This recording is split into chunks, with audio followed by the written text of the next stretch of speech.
अस्सलाम वालेकुम दोस्तों, उम्मीद आप लोग खैरियत से होंगे। पाकिस्तान की तारीख के सबसे बड़े मनशियात के केस में मरीम नवाज़ यानी वज़ीर आला पंजाब की एंट्री हो गई है।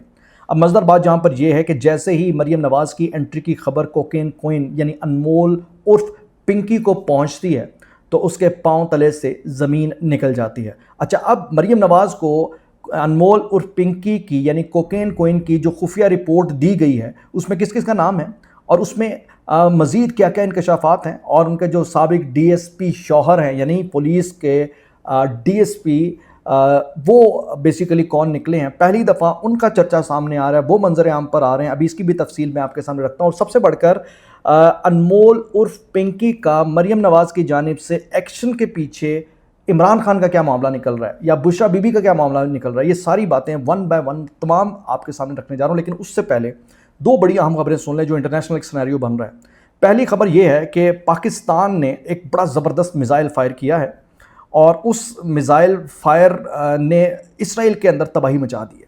अच्छा, फायर जो पाकिस्तान ने मिसाइल किया है वो एक तजर्बा है, लेकिन उस तजर्बे की धमक से इसराइल जो है ना ऐसे जैसे भस्म हो गया और वहाँ एक सफ़े मातम बिछी है और साथ ही साथ मोदी जो है वो भी सर पकड़ कर बैठा है। माजर और मामला ज़रा पहले सुन लें कि पाकिस्तान का फतह 4 ग्राउंड लॉन्च क्रूज़ मिसाइल इसका कामयाब तजर्बा हुआ है और ये आपको मैं बता दूं कि ये बड़ा ज़बरदस्त किस्म का मिसाइल है। और इसके हवाले से ISPR ने ये बताया है कि जी ये नेविगेशन मुआवन निज़ाम से लैस सिस्टम है और इसकी एक और क्वालिटी ये है कि ये ख़ुद हमने अपने तौर पर अपने ज़ोर बाजू पर तैयार किया है।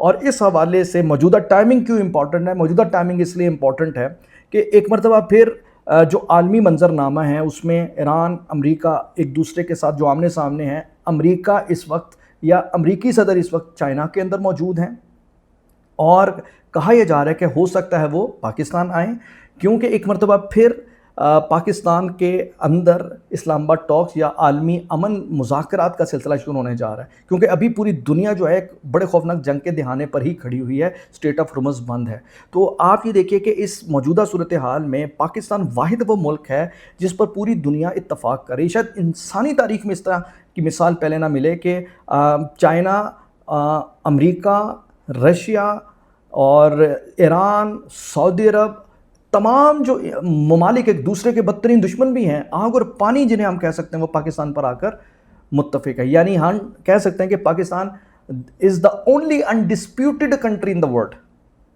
And has become the symbol of peace. तो इस पर अभी जो एक प्रोपेगेंडा किया जा रहा है इसराइल की जानिब से, और उस प्रोपेगेंडा के जवाब में ये जो एक मिसाइल फायर किया है ये बड़े कोरिलेट है। प्रोपेगेंडा क्या किया जा रहा है? CBS न्यूज़ ने एक रिपोर्ट शाये की है जिसे फौरी तौर पर भारतीय न्यूज़ चैनल्स और भारतीय न्यूज़पेपर्स ने उठाया है कि जनाब पाकिस्तान के अंदर ईरानी जहाज़ इस जंग के दौरान रहे हैं।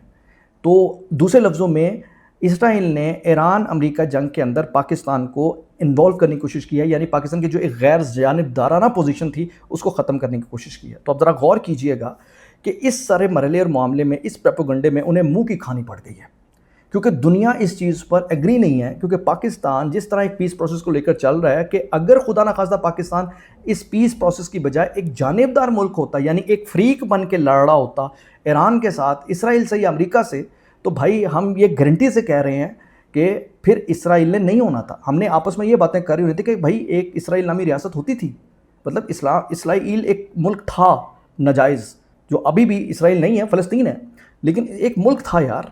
हाँ, क्यों? हमें अगर मार्का हक़ को देखना है तो मार्का हक़ में हमने इंडिया को नहीं हराया, हमने बाकायदा इसराइल को और इन तागूती कुव्वतों को हराया। ये सारे बीच में इकट्ठे होकर हम पर हमलावर थे। आलमी जंग हमने जीती है। तो पाकिस्तान जिसमें मार्का हक़ में आलमी जंग जीती है, अगर वो ईरान अमेरिका या ईरान इसराइल जंग के अंदर बराह रास्त इन्वॉल्व होता जिस तरह इसराइल इन्वॉल्व था ऑपरेशन संदूर के अंदर, तो फिर भाई मैं वंस अगेन ये कह रहा हूँ कि पाकिस्तान की ताब ये नहीं ला सकता। और दूसरा इन्हें खौफ क्या है कि इस वक्त पाकिस्तान इधर से बैठ कर 3500 किलोमीटर दूर नहीं बैठा, सिर्फ 350, 400, 500 किलोमीटर दूर बैठा हुआ है। क्यों? इसराइल की सरहद पर हमने अपनी पोजीशन संभाल ली हुई है। इस वक्त राइट नाउ लम्हे मौजूद में जब आपसे बात कर रहा हूँ, पाकिस्तानी फोर्सेस इसराइली सरहद पर बैठी हुई हैं, फ़लस्तीन की सरहद के ऊपर बैठी हुई हैं और वहाँ बाकायदा पाकिस्तान के अड्डे मौजूद हैं। तो पाकिस्तान को इसराइल जाने के लिए, वहाँ करने के लिए तो सिर्फ एक निगाह ही दौड़ानी है तो ख़त्म, भस्म, टाटा बाय बाय, ख़त्म कहानी। تو یہ سارا معاملہ اور ماجرا آپ کے سامنے رکھنا اس لیے ضروری تھا کہ آپ نے چوکنے رہنا ہے. اور دوسرا, امریکہ جو اس وقت چائنا کے اندر چائنا نے 2 ٹوکوں سے وارننگ دی ہے, خبردار جو تائیوان کے بارے میں تم نے ایسا ویسا سوچا. اور اس ساری صورتحال میں جو عالمی منظرنامہ ہے اس میں بڑی کھچڑیاں پک رہی ہیں. تو بڑے ہم نے نگاہیں رکھنی اور اپنے اس سارے مرحلے میں اس پیپوگنڈا وار سے اپنے آپ کو بچا کر رکھنا. اب آ جائیے جی پاکستان کے اندر انمول عرف پنکی. اچھا جی, پاکستان کے اندر جو انمول عرف پنکی ہے یار, اس نے جو ایک بیان دیا کہ جی میرا تو کچھ نہیں بگاڑ سکتا, میں تو یہ اور میں تو وہ, پاؤں کی جوتی میرے, ہر بندہ ہی پاؤں کی جوتی ہے, سسٹم پاؤں کی جوتی ہے, پاکستان کی ایسی کی اس کا اسٹیبل, اس کی آڈیو بھی آئی. اس کے بعد اس کی جو دوسری آڈیو آئی جس میں اس نے کہا کہ جی میں اپنے جو بھی جانشین ہے یہ اب فلاں بندہ میری جگہ کرے گا, ٹینشن نہ لو, میں واپس آ رہی ہوں. اب جی پتہ یہ لگا ہے کہ یہ جو انمول عرف پنکی ہے یہ کوئی 5-6 سال پہلے پنجاب کے اندر جب یہ گرفتار ہوتی ہے تو 7 کروڑ روپے دے کے یہ فرار ہو جاتی ہے. اب 7 کروڑ روپے کی اس نے کس کو دی ہے؟ اس معاملے کا نوٹس لے لیا جناب مریم نواز صاحبہ نے, کیونکہ پنجاب کی وزیر اعلیٰ ہیں. اب پنجاب کے اندر وہ سندھ تھا, سندھ کی پولیس تھی, کراچی کی پولیس, ایزی موڈ آتا ہے, لیکن پنجاب کے اندر بات کریں گے تو یہاں پنجاب پولیس نہیں لیکن CCD کا بڑا دہشت ہے اور مریم نواز کی بڑی دہشت ہے. اب مریم نواز نے اس کو اپنے ہینڈ اوور کیا اس کیس کو, اور اس کے نتیجے میں انمول پنکی کے پاؤں تلے سے زمین نکل گئی.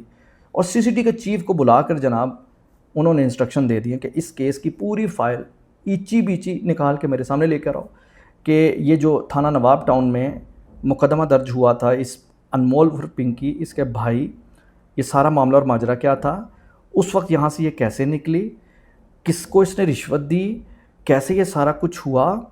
اس کے علاوہ وہ DSP کون ہے, DSP کو لے کے آؤ جو سابق تھا, جو اس کا شوہر ہے, جس کا دوسرا شوہر ہے. اور اس پورے معاملے پر اب یہ سارے جو کیس ہے CCD کے حوالے ہو رہا ہے. اور ذرا آپ غور کیجئے گا کہ 5 سال پہلے یعنی 2022 میں کس کی حکومت تھی؟